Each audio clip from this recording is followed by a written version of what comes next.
Hey everyone, I'm Chris Lesniak, And I'm Rob Byer, and this is the DebateMath podcast.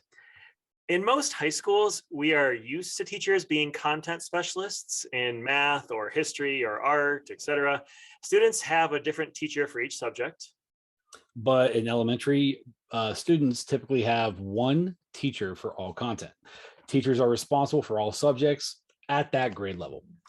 So some have said that elementary schools should have some teachers that specialize in content, and others push back on that idea. And we thought this would be a great topic for a debate today. So we have two teams of two debating the resolution. Elementary teachers should be content specialists. And here debating for the resolution that elementary teachers should be content specialists, we have two wonderful educators. First up is an elementary math educator for over 20 years, a math coach, a speaker, and an author who just published the book, Hanging Math Out to Dry Using Elementary Clothesline Math. It's Kristen Acosta. Hi, Kristen. Kristen, can you tell our listeners where you are and what your current role is? Yeah, my role currently is a sixth grade teacher, but I'm also a math coach at my school in West Covina, California. That's in Southern California. And arguing along with her is a math leadership specialist who supports pre-K to 12 teachers, math coaches, administrators, and caregivers from around the world to enhance the teaching and learning of mathematics. It's Dr. Mike Flynn. Hi, Mike. Hey, how y'all doing? Good, good, good. Can you let us know where you are and what your current role is? So I am from Northampton, Massachusetts. My current role is I'm the director of math leadership programs at Mount Holyoke College. However, I just tweeted out today the announcement that I am stepping down from that role to pursue some other professional opportunities and adventures. And I'm going to go off on my own for a while and really just do this work that I'm doing where I travel around the country and around the world to support districts and teachers and coaches and everyone. So moving on, new things. Exciting, exciting. And now the question we want to ask all of our guests is, when did math first become controversial to you? And let's start with you, Kristen. When did math first become controversial to you? I was a middle school math teacher for 14 years before becoming a math coach. And my son went to the same district as where I was teaching. And one of his teachers in third grade told me that he didn't know his multiplication tables. And in a very, one of our drives into school, I was asking him, do you know this math fact? Do you know this math fact? And he knew them. He knew 5 times 7. He knew 7 times 8, just in a very casual setting.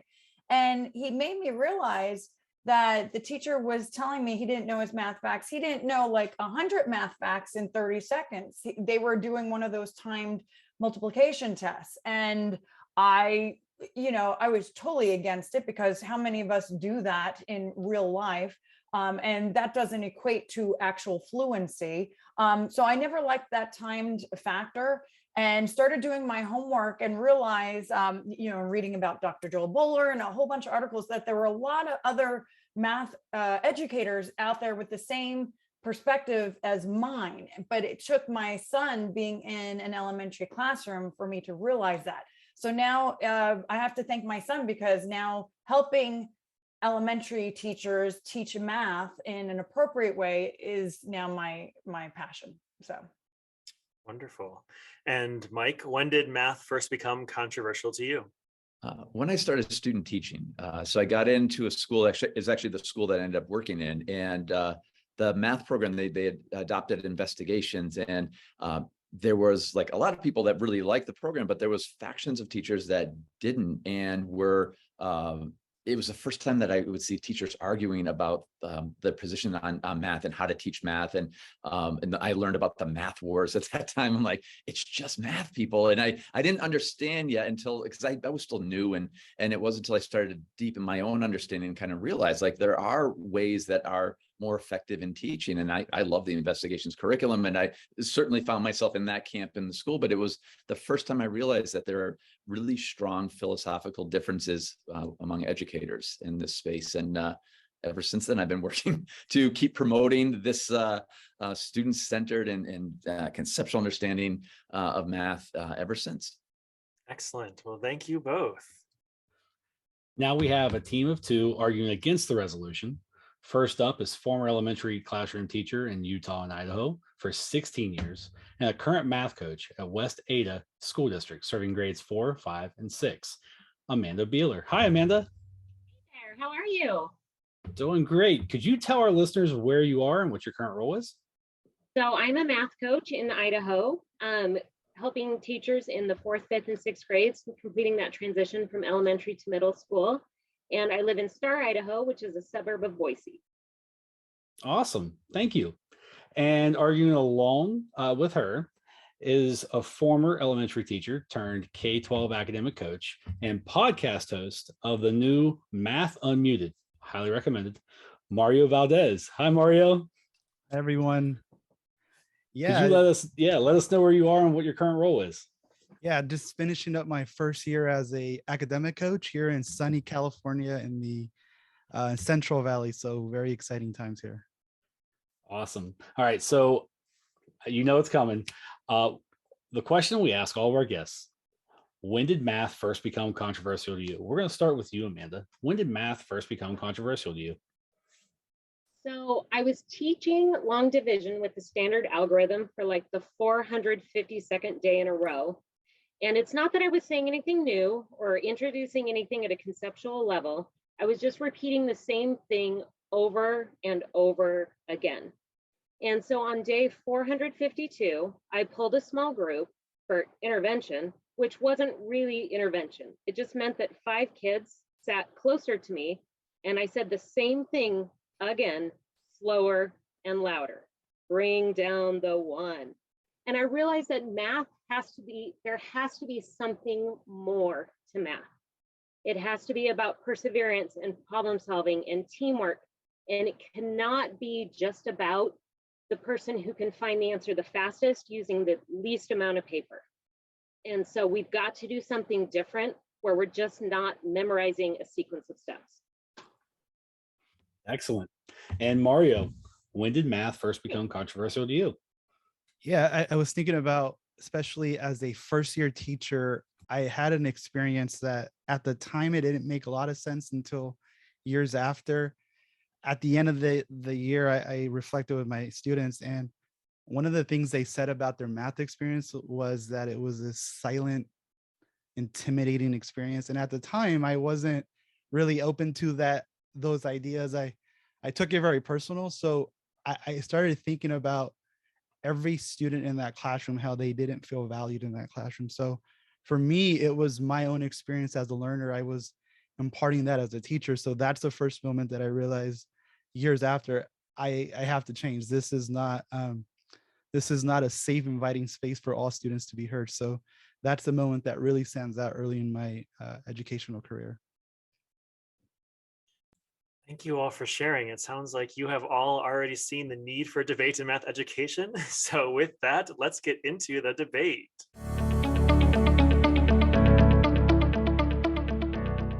All right, we begin with opening statements from each of our speakers. You each have 2 minutes to present your arguments.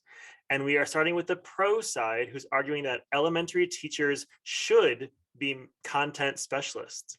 And Kristen Acosta is up first. Kristen, you're up and your time begins now. How was math taught to you in your elementary years?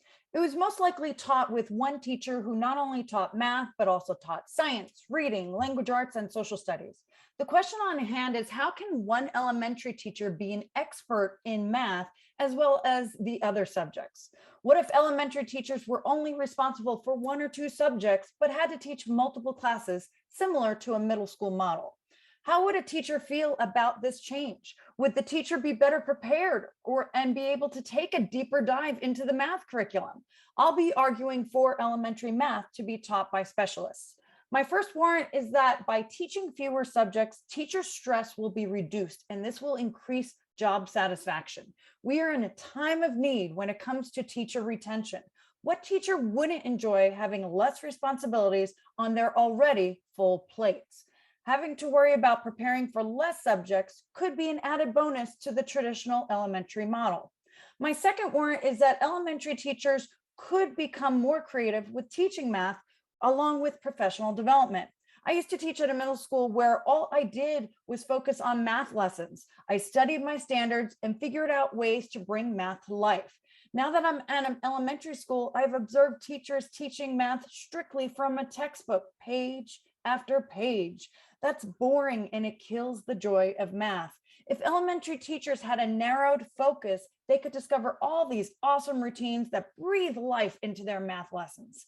My third warrant is by embracing this model, students will have an easier time transitioning to their middle schools. Upper elementary students could get used to having more than one teacher. It wouldn't be such a shock checking in with 6 or more teachers compared to their one elementary teacher. Thank you, Kristen. And now we will hear from the opposing side with Mario Valdez. Mario, your 2 minutes begins now. I'm not a math person. Math is difficult to teach. Math is too complicated. These gloomy stereotypes, narratives continue to hover over mathematics, affecting how math is being taught and learned within the elementary classrooms.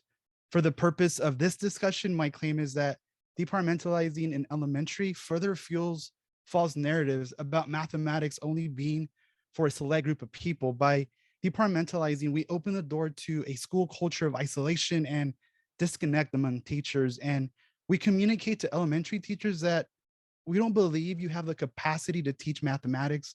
We don't believe that you have the ability to be a learner. And ultimately, we communicate to them that we don't believe in them. First, departmentalizing in elementary schools will give way to a culture of isolation and decrease daily collaboration among teachers. As elementary teachers, we seek moments. We seek moments of collaboration with peers, moments where we want to stop everyone in the hallway and share our pure joy because we've experienced a breakthrough in math.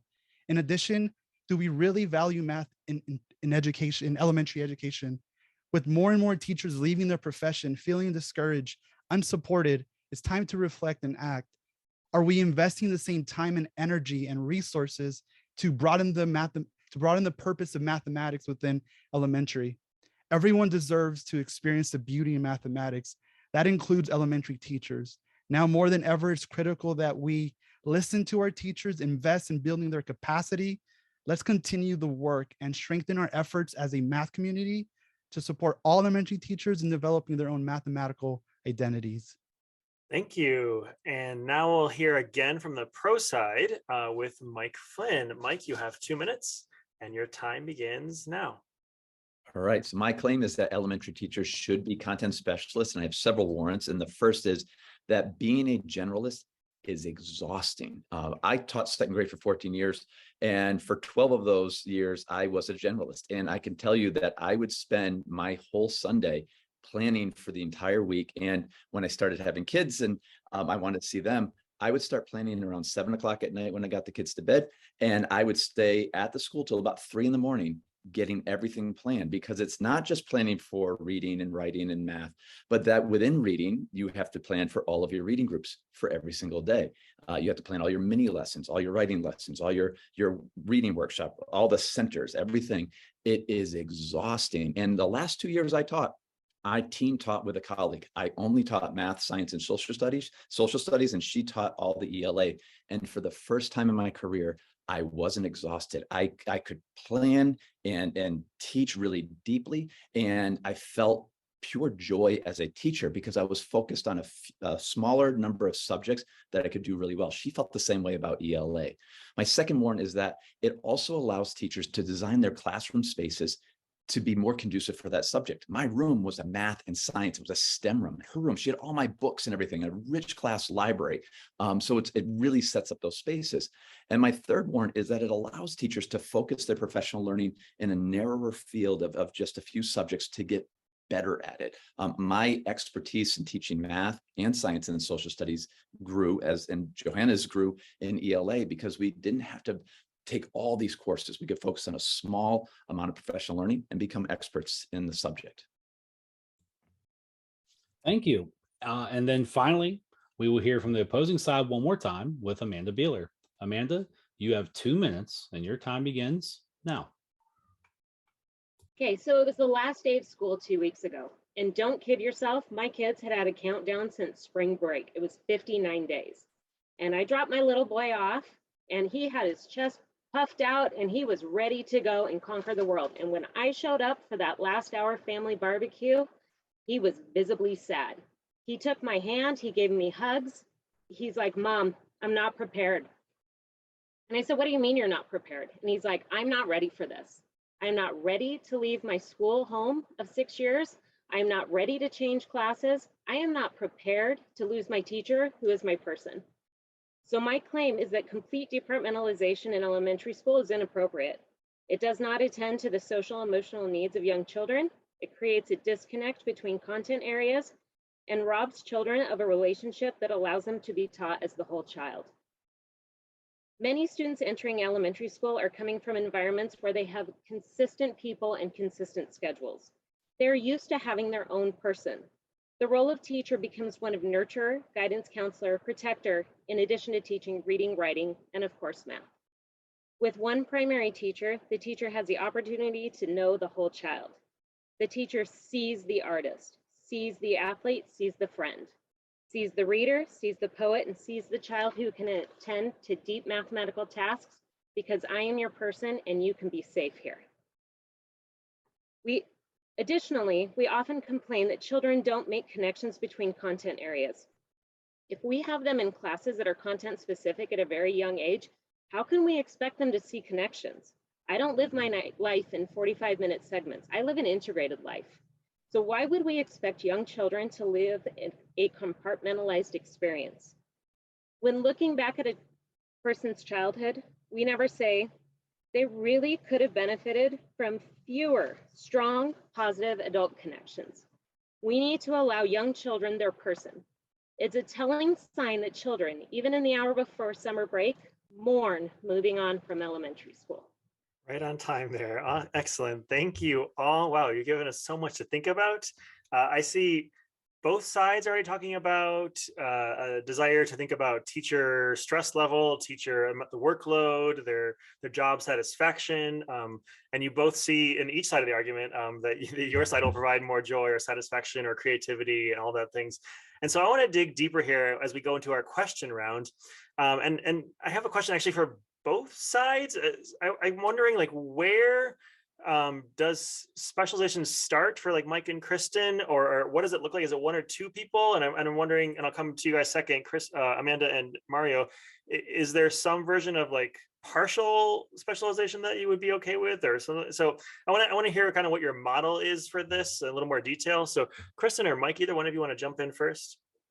Yeah, I'll hop in for the where it starts. So I taught second grade, so I did this really successfully with second graders, and but we did it with just two teachers. So I wasn't just a math teacher. I taught math, science, and social studies, and those two subjects alternated. So like it was a science unit, so we did that, and then we went to social studies, and so it would balance with that out.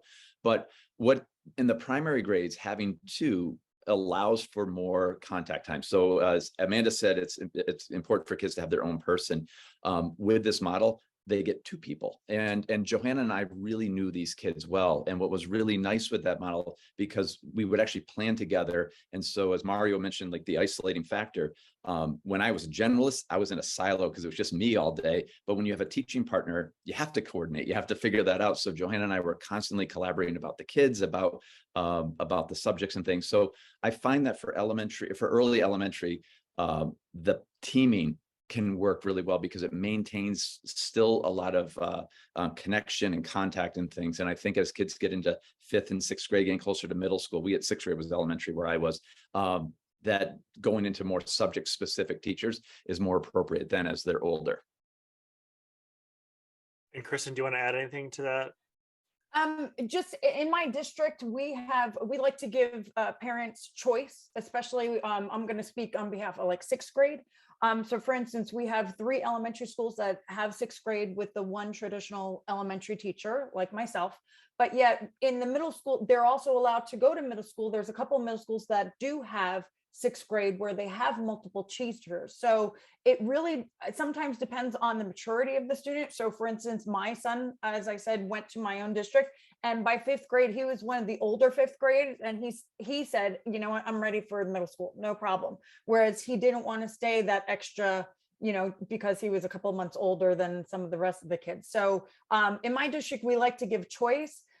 Within this elementaries, I have seen where some teachers partner up and they'll say, okay, you teach, math and science, I'll teach language arts, reading, writing, and so on. But it really depends on the trust. It really depends on, the will of both teachers.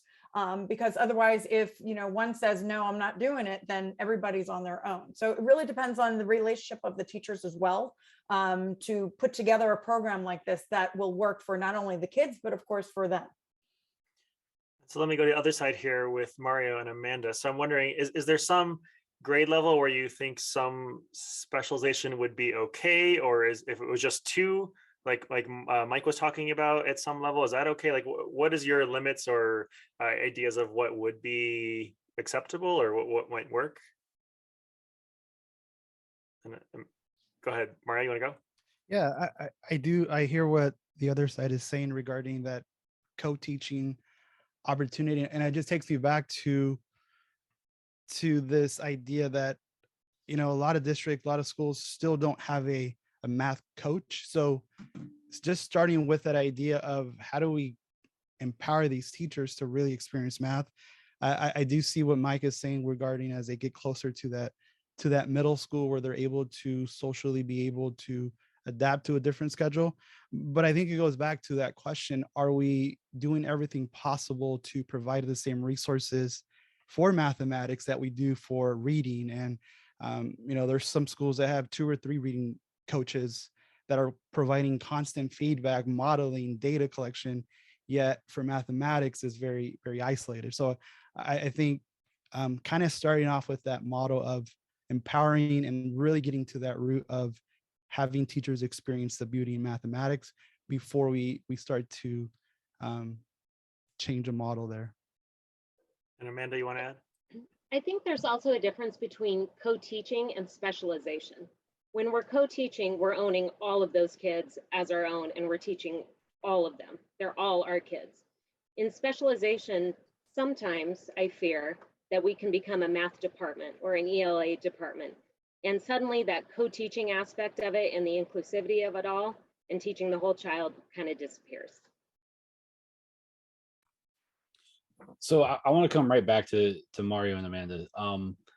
With a lot of teachers that I have spoke with that are like, K-2 teachers especially, they have a great deal of, and many of them have a great deal of like math anxiety, because as students, they had all this math anxiety, and as teachers, they still have the math anxiety, and for some of the same reasons as like what Mike said in his opener with needing to plan for everything. So how do we help with that? And is there any concern that we may pass along some of that math anxiety to the students that are in our rooms? Yeah, I would go back to when math became controversial for me. I felt like I was at that level. I was just mimicking what I had learned and experienced until those moments of really being empowered as a teacher. And I was fortunate because my admin, and I know not every person has resources like this, but it goes to that core where we get what we value. And my admin really valued student thinking. They valued creating that student-centered classroom. So for me, it was really connecting to those students. And so I think there's a lot of layers to this question where ultimately that anxiety that K-2 teachers are experiencing, it goes back to what is being valued from their admin perspective, from the district level perspective, where there's a lot to really chew on there. I think we also need to consider the script of math education. What is the purpose of math? The reality is everybody has a calculator in their hand at most times. So if the purpose is just to get the answer at all times, then pull out your calculator. If the purpose is to have meaningful understanding of number sense as a system, then it allows us the freedom to take the time to explore the concepts, to allow the kids a time to struggle with math. We can't expect them to persevere when we've never given them an opportunity to do so. Yeah, and I would agree with that to where, but that's still going back to like where the teachers have that anxiety of letting go and understanding that, and I think that'll come to a question later as well. So I want to jump to the other side with Kristen and Mike. And so when we departmentalize, I know Mike, you spoke a little bit about, having just 2 teachers. What is a way, especially in like maybe larger districts, because like smaller districts, you can pretty easily, if you had like 2 second grade teachers able to do that, all the kids, because you may only have 80 kids in the whole, second grade. How can we ensure that departmentalizing a little bit doesn't have a negative impact on the student teacher relationships? That's a great question, actually, because and I think that has less to do with the whether you specialize or don't specialize, and more to do with the teachers, right? Because I know many teachers, I've had many teachers who had no relationships with kids that, and we were just with them all day. Like, I think the relationship piece is more about who that teacher is and if they value the relationships, like I know all of us did with our students. And even if you taught, I've had many high school teachers and that were just a math teacher that I had such great relationships with them and as a student. And I think that's the bigger piece there. So I think if you have a staff that is thinking about the whole child, is thinking about how important it is for students' social emotional well-being to have this relationship, to cultivate a culture where students can be vulnerable and feel safe and take risks and feel like their teacher and their classmates respect who they are, understand who they are, validate who they are. That's really important. The model, I don't think, changes that relationship, because good teachers who focus on students first will make that happen, whether they teach all subjects or one subject, because that's in the core of our belief. And if it's not happening, I don't think it's the model. I think it's the teacher. And then in that case, professional learning is the way, in coaching and support those that need it, as you see the problem if it shows up. I'm going to chime in here too. Again, my experience is that I've taught at middle school, and where I was teaching 170 kids in a single day, in and out. But I made sure that every kid felt special and every kid felt welcomed. And I made sure that I tried to exude my love of math in an interesting way, so that they know they're all welcome. They all are math people and students. There's not one kid in there that, knew it's okay to make a mistake. Whereas that same enthusiasm I exuded for 170 kids, I could very well, exude the same enthusiasm for 32 to 60 kids, like Mike and I are saying, kind of in a more partnered circumstance, environment kind of thing. And I look at it this way. I mean, I know like the elementary classroom, the kids tend to bond and they get each other's backs and they become a family. Well, you're just having an extended family. And I've been in that situation all year with my partner teacher. All the kids come to me and talk to me as well as my kids went to him. And it's just about the trust and the relationships with the kids, but it is possible. So, and coming right back to you as a quick follow-up. So are we saying that maybe like 2 teachers would be like the max for this, that we would do that? Or do we think that there is a model, especially maybe like at a second grade, and maybe we can all agree that kindergarten, first grade, it'd be really tough to do this because of, all the nature of everything, but maybe in second grade, and maybe you don't agree, but in like second grade, like, could there be like 4 different teachers, like maybe if it's a larger school district, or are we agreeing that we're thinking that only 2 teachers, so that way we can really maximize? What's your vision for that, Mike and Kristen? Another great question. I think so. My own experience is with teaming in second grade, and I know that it worked for 2 years. And I know it wasn't just that it was good for me. The third grade teacher said that they noticed a difference in like just the skill set of kids coming up as a result of that. It was a definite noticeable difference there. I've never tried the having one, like just teaching math and having someone else teach ELA, someone else science and social studies in that grade. And there's not a lot of research out there that of this model. It's not, that model's not happening a lot right now. So I don't have an answer. My gut tells me that partner teaching is probably the best way, because there's more, you have one person to plan with, and students have two teachers that they can collaborate with, and they get a half a day with one and a half a day with the other. And that's a pretty significant amount of time. And then like it allowed, like Johanna and I often would do things together. So we'd have all 45 kids in one space with the two of us doing something together. And we would do field trips together and have special speakers together. It was like, there was a lot of things where we were a big giant class that broke up at times and worked in different spaces. And so I think that probably my instinct saying that's about the max until at least 5th grade. Let me jump in. I want to ask the other side here. So a big part, Mario and Amanda, of your argument was the student-teacher relationships, and spending that time with one person in those elementary grade levels, especially the lower elementary. I'm wondering your thoughts on like a 2-teacher model for, say, 1st, 2nd, 3rd grade, wherever we are, or is there something really important about just one adult kind of leading the show for them at that grade level? I have zero research to back this up, but I would agree with whoever said this earlier that kindergarten probably is not the place for it. I mean, they just need their one person to be responsible to. I would say maybe 3rd grade to start branching out and having another content area being taught by another person. By 4th or 5th, I think I would have to agree with Mike that 2 could probably work, especially if they're spending a significant amount of time with either person. Yeah. Did I just delete my whole debate? I think I did.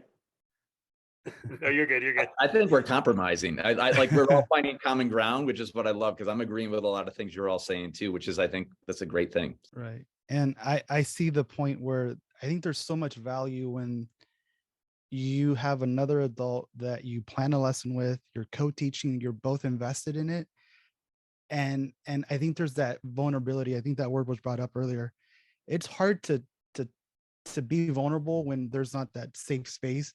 And I think you need that relationship also with the adult there, because a lot of the times it becomes very evaluative and not collaborative. And that's my fear in that K2 space, because there's a lot of more social factors going on that you need to be aware of. But I would agree that within 4th, 5th grade, I've experienced it this week, seeing a group of teachers.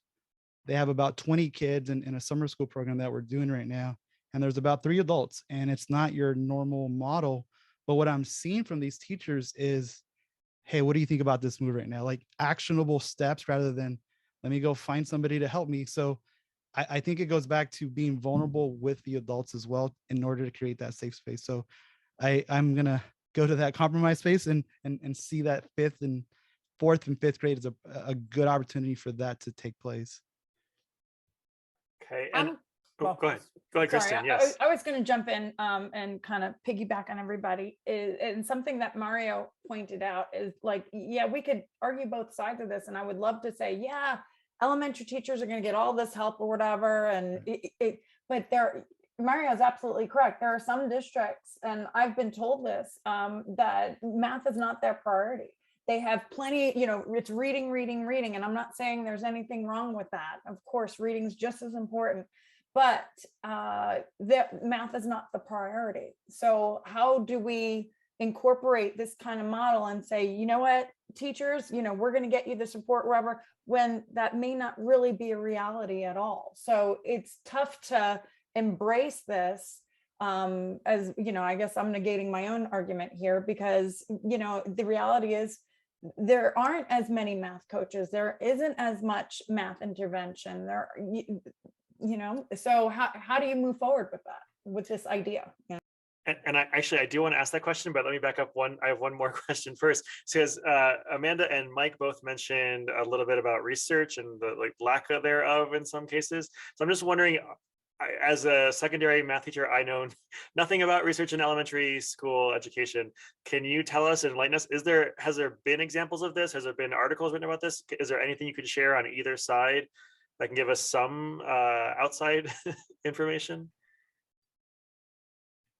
So the National Council on Teacher Quality released an article that summarized studies from Indiana, North Carolina, and Texas And they showed that strict departmentalization actually had a negative impact on student achievement. And additionally, the study showed that less effective teachers became even less effective, which you would think would be the opposite, but they became even less effective when they did a strict departmentalization model. And the authors theorized that this is due to weakened student-teacher relationships. That's my one. Yeah, and there's a dearth of research out there. So, but there are like and I've seen, like as Amanda was saying, like the things around that full departmentalization where everyone's spread out across individual subject areas there. I've seen studies that also say that that doesn't seem to work in elementary level. But this idea of team teaching can. So read 2012, and I can't remember the title of the study, but the quote from there is that they found that students from content specialist team taught classrooms performed academically as well and better than their counterparts that were in classrooms taught by generalist non-teaming teachers. And so there was that piece. And then in my non-research role, I copied another quote and I didn't put the citation, and before we got on live, I was like, I wasn't able to quickly conjure it up, but I'll read it. I can't name it, but it really, you have to just trust me that it came from a study that said specialists typically have greater content knowledge, pedagogical knowledge, and knowledge of curriculum in science than classroom generalists. And this was about science specialization in particular. That was the study. I couldn't find one on math, but it also just talked about the increased knowledge of the teacher that is specializing. We might have to have a debate about the definition there of co-teaching versus specialization and departmentalization too. Yeah. And maybe we should go there in a moment here. So I'm wondering, and you also brought up, I think it was Kristen just recently, the funding and the manpower to do all the things that you all are dreaming of. So maybe in this we can define, what do you mean by like co-teaching or math coaching or specialization? What do you mean by it, and how can you see it being possible for schools with like funding and teacher shortages and all these other things going on? Any ideas on that realm? And who would like to jump in first? I could kind of continue on with that thought Go ahead, process, Kristen. since I'm the one that brought it up. But when I was a district math coach, especially for elementary, I had my own son's teacher writing me a note saying, "Hey, come help me," kind of thing. And when I did walk into the classroom and, we would do a lesson together or plan something, elementary teachers really did feel empowered that they could do anything. They were willing to try as long as they, had a cheerleader and a coach, and it was possible. But, this is all great in theory. But then when it comes to, okay, is the district allowing it? Are the principals okay with it? Mike and I had this conversation about, it might be the own administration that's not okay with it. No, you just stay in your classroom, do what you're supposed to do. So there's a lot of factors involved before we just go out and, hey, let's go do this kind of thing. A lot of things to consider, and especially above the teacher's head when it comes to administration, district monies, TOSAs, coaches, whatever you want to call them, math interventionists. There's a lot of things, but like Mario repeated before, some districts don't have this. I think in terms of like what we call these things, I mean, I think there's the names. I mean, I think we were trying to decide the title for this whole debate episode was like what do we actually name this thing, right? So for me, I think of like departmentalization or specialization as like really broken out by subject matter. And for what I consider team teaching would be that I have a teaching partner that has a class for half a day. I have a class for half a day, and then we swap. So we're a team that shares these students. And co-teaching is two teachers in the same room with the same students collaborating in real time together. And maybe from the other side then, so you talked about like just you in a wonderful way, you believe in teachers and you want to respect teachers and their brilliance and their creativity. How can schools or districts support that so that we're not having math be shortchanged or math taught poorly or whatever? I think it goes back, like it was mentioned earlier, it's decisions that are being made, and it's also having those admin experience of beauty in math. I think a lot of the times our focus is for the teacher, for the coaches, and having that instructional leader that's an admin. And I know we don't all have that situation, but I feel like that anxiety kind of goes back to their experience. And it's this constant cycle of, we're not going to prioritize kids. We're going to focus everything on reading, and that's important. But that whole child, like that was brought up, I think it goes back to really getting to those decision makers, those principals, to be part of these conversations, these district level teams, to really take a listen to what their teachers are saying before we change models and add different variables. It's really taking the time more than ever to be vulnerable as a profession. And to piggyback on that,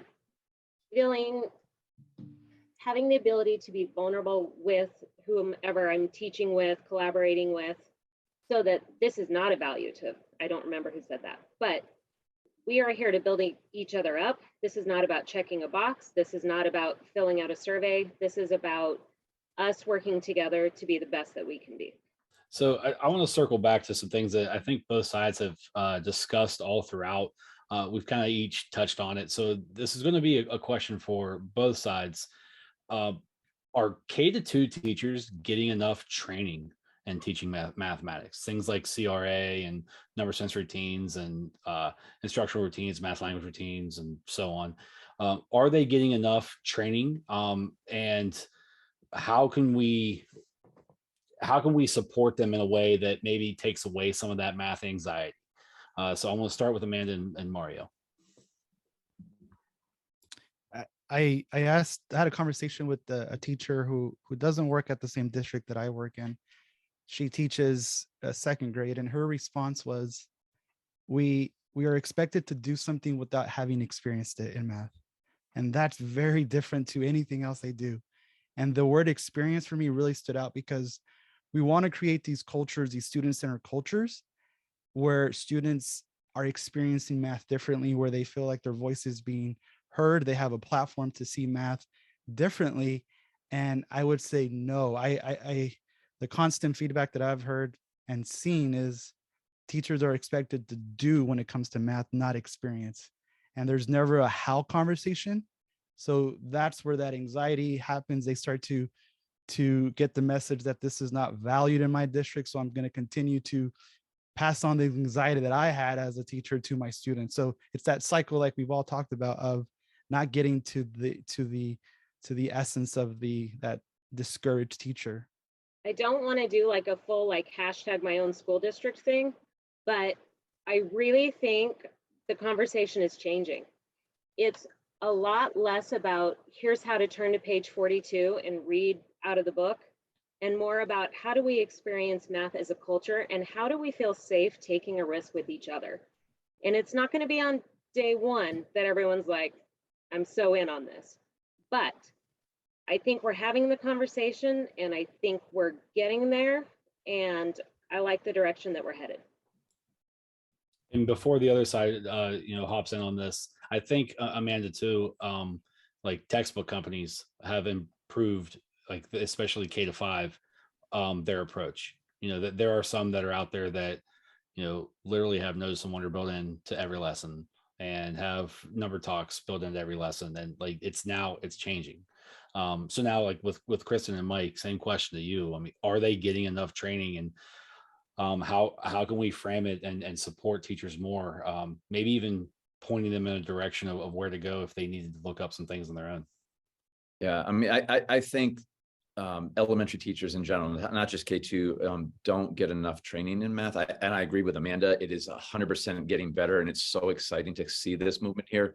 But one of the things I always think about is one reason that elementary teachers are so comfortable with ELA over math a lot is that they're all readers. Like they went to school, they're readers. They're in college, they're readers. They read for pleasure. They read for work. All of these, they have those skills. They write because you have to write to be in college and to get those to become a teacher. So those are things you're already doing. But the thing with math is that the way most of us were taught math was really to just get answers really quickly. And if we look at reading, like in reading, we want to teach kids to comprehend, like accurate, or to decode accurately, to read fluently, and to comprehend. And if we had kids that could say words really fast, accurately, but didn't understand what they were reading, we wouldn't say they were good readers, right? But many of us were told we were great at math if you could get fast answers, fast right answers. And so if we taught reading the same way all of us were taught math, we'd have a bunch of people who could say words really fast and not like reading and not feel comfortable reading because they don't really get it or what's the point of it, but they were okay at it because they could remember what they were supposed to do. And so with so many people growing up with that kind of experience, it's important for them to engage in that subject, almost like saying, it's time for you to actually practice reading some more before you start teaching. They have to do math together. They have to have those experiences that Amanda was mentioning, where they're thinking about the math for themselves. They're growing in that space to be more comfortable than teaching that math. And because they don't have that much experience in college classes, like at Mount Holyoke, I taught a math methods course that was half math and half science. So for just one semester, that's all they got to learn how to teach math differently. And so schools should expect that your elementary population needs continual professional learning in math. It has to be a focus. As Mario was saying, you can't ignore it. It has to be a focal point. Even if ELA is more comfortable, math can be comfortable if you have more experiences with it. I'll just put this last thing out there, which may surprise people, but I didn't like teaching math until I was 26 years old. I wasn't good at it. I taught the way I was taught, which was not great. And I didn't feel comfortable in there. And it wasn't until I had professional learning that helped me to see math differently. And it made me more comfortable with the subject for myself, which made me more comfortable teaching it. And we just need those experiences, but we can't expect teachers to just do it on their own. Districts need to put these things in place and make it the expectation that we're all math learners. As for my experience, I'm going to hop on Amanda's hashtag there. I think the help for K through 5 teachers is cyclical. It's very cyclical. I think it depends on money. I think it depends on professional connections. I think it depends on the administration, and I'm saying administration and district levels knowledge base as well.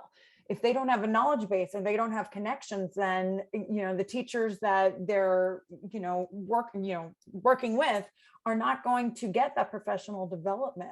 So I think it comes and goes. For instance, at the beginning of this year, I saw a bunch of districts putting in math intervention people. I'm hoping, that maybe with the first scores coming in after the pandemic, that, eyes will be widened and they'll say, oh my gosh, we really need to do something about math.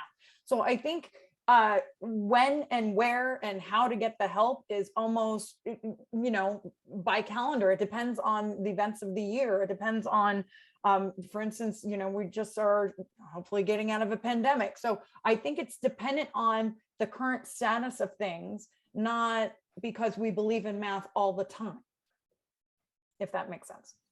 Mm-hmm.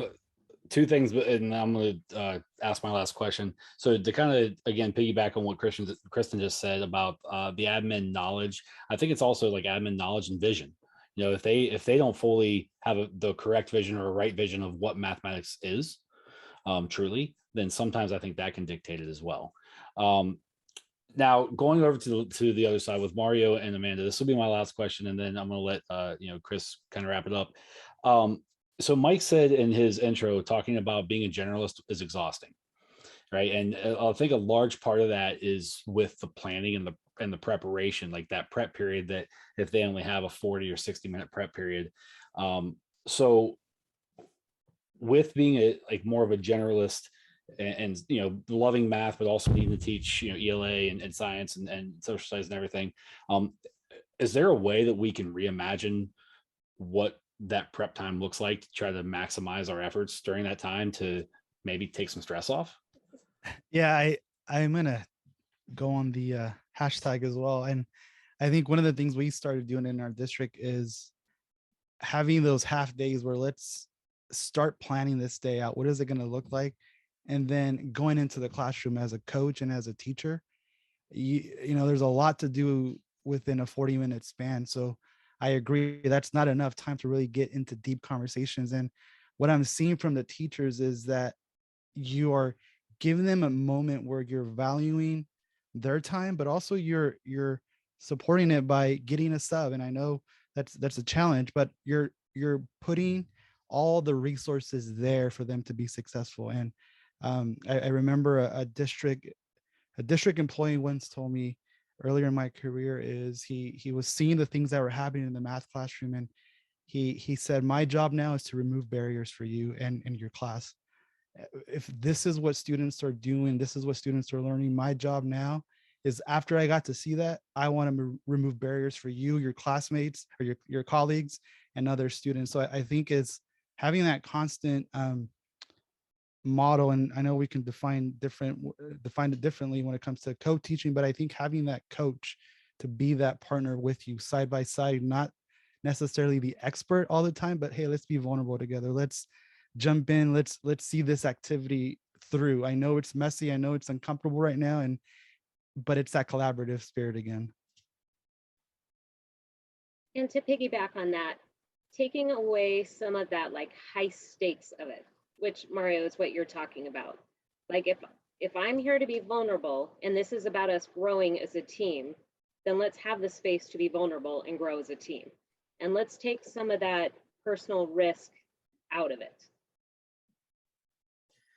Wonderful. I think just one last question here, and let's do a quick fire question from all of you. So if there's an elementary teacher listening to this, or a friend of an elementary teacher, and they want to start moving towards really making a rich math class, or feeling that students can be more vulnerable or make mistakes in their math class, can you just give a quick advice, one first step to take, one thing to try, one thing to read? I don't know what that means. I'll jump in. So there's the one that comes to mind right now is just because I'm on my third read of it, which is Building Thinking Classrooms by Peter Liljedahl. I think is great because it really talks about how to shift class from being about mimicking to building thinking, and it's K-12. And I think it has a lot of great ideas that teachers could implement and try and start to see immediate success in this. And maybe hop over Amanda or Mario. So right now I am obsessed with Classroom Chef by Matt Vaudry. It's an easy read, and it gives you lots of just really little places to begin. You don't have to plan a 3-week adventure. It's just somewhere to start, and I'm obsessed. Interesting fact, Matt Vaudry was a student teacher at my school when he first began. I love it. Yeah, interesting fact. And now he's a chef, right? Go figure. There you go. Kristen, you ready to jump in here? I am. You know, I talked a little bit about just how I believe students and teachers need to have a math mindset. So I'm going to throw out anything by Dr. Joe Boaler that emphasizes that everybody maybe learns in a different way and not necessarily on the same timetable. But you know, we all are math people, and we need to embrace that. It's okay to make mistakes, because that's where our brain is growing and learning.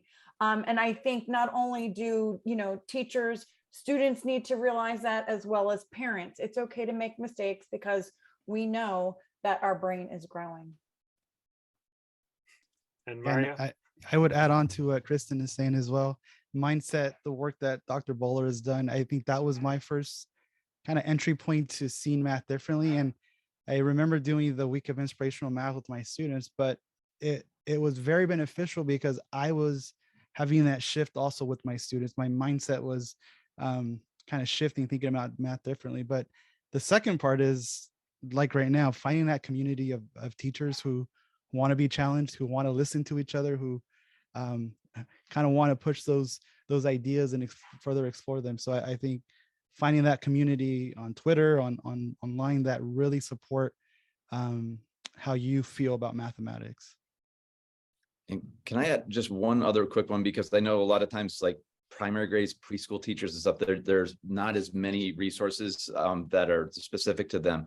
But Doug Clements and Julie Sarma, they have their learningtrajectories.org, that website, which is free, and it talks about math from birth to grade 3 and all of like the foundation of counting and all about games and activities you can do with kids to promote that.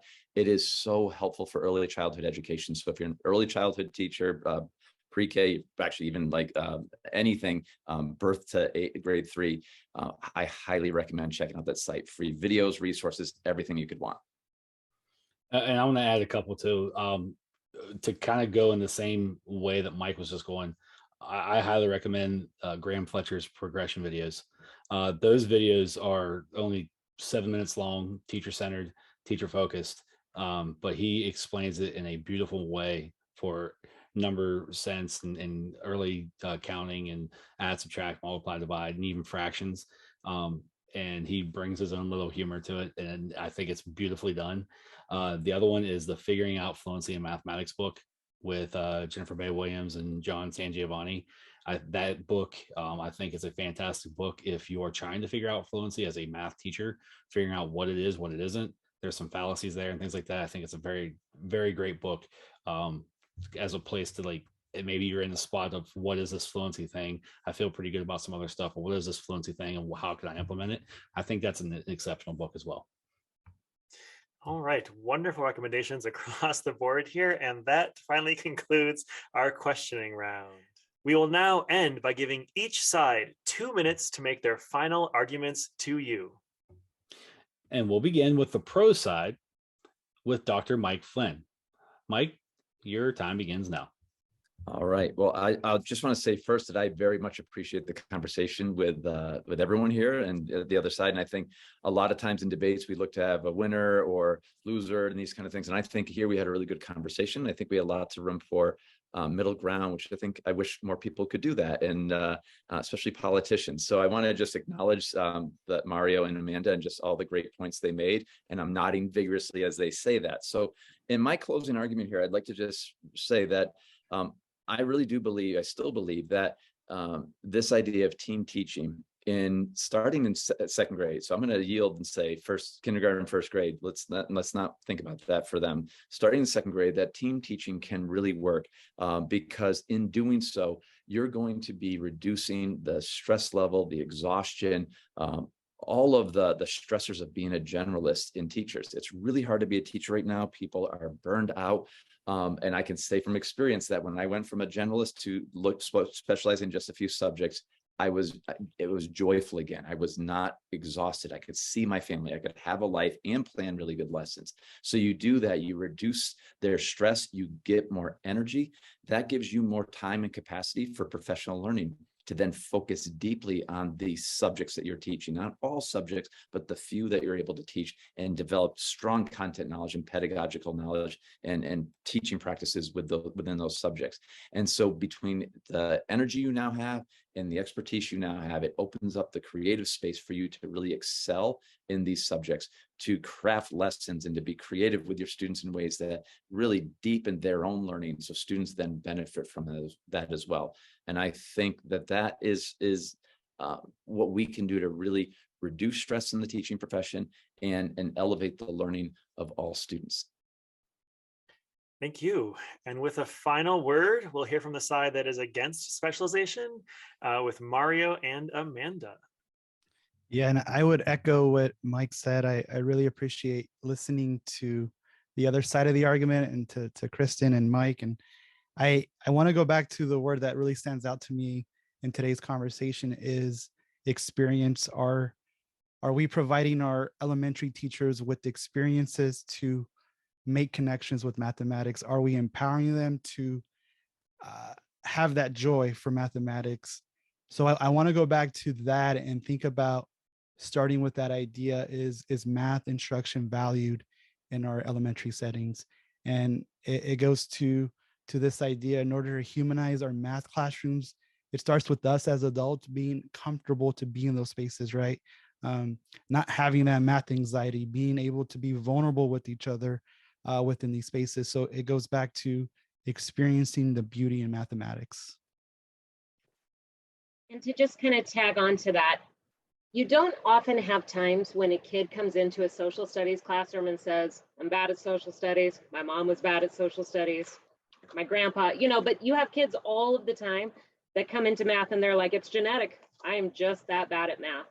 And so if that's your whole identity, or even if you just perceive that that's your whole identity to a teacher, you can really get locked up into that. And so being able to teach the whole child is important. I think it's really important that elementary school teachers or co-teachers or team teachers know many different facets of their students and know them as people and athletes and creative little souls. Whatever your platform, knowing the whole child, the entire child, is important for every student.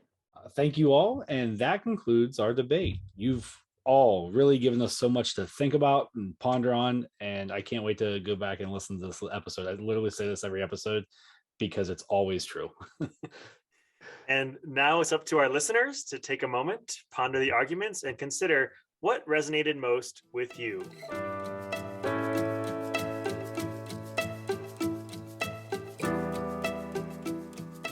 Go to our Twitter at DebateMathPod to vote for who you think was more convincing in this debate. We will leave it up for 1 week and tally the results. And huge thanks to all 4 of our guests. Again, you found compromise. You were all passionate and thoughtful and powerful in your statements and your reflectiveness, thoughtfulness. It was wonderful to see you all meet in the middle and pick apart in the nuance, like really bring to light all the things that we are maybe misinterpreting about some of these words. And thanks to all that are listening. We hope that you enjoyed this. We know that this is a topic that often comes up in conversation with administration and school leaders, and also with colleagues. So hopefully you learn from this, you enjoyed this, and that it's something that you can take back to your school leadership and maybe help make some decisions within your own building. So don't forget to vote. And as we wrap up, Mike Flynn, where can listeners find you? Best place to find me is on Twitter. It's at Mike Flynn 55. You can also check out my YouTube channel, and its YouTube handles or URLs are really complicated. So just Google Mike Flynn and math and YouTube, and you'll find it. If you don't forget math, you're going to get all the Russian stuff and the General Flynn. So avoid all that. He's got more notoriety than I do, although I think I have a better contribution to the world. So Mike Flynn and math on YouTube. You can find me in those 2 places. And Kristen Acosta, where can listeners find you? I am also on Twitter at Kristen M. Acosta. And I want to give a shout out that I would love for all the elementary teachers to check out my new book, Hanging Math Out to Dry with Elementary Clothesline Math. You could find that on my website, KristenAcosta.com. And Amanda, where can listeners find you? I am on Twitter at Amanda Boaler 314. And Mario, where can listeners find you? Yeah, also on Twitter at mvaldez_Mario, or also check out a new podcast that I've started, Math Unmuted. You can find that at any of your preferred platforms. Excellent. Thank you all. Look forward to seeing some of you maybe in person at the next CMC South conference.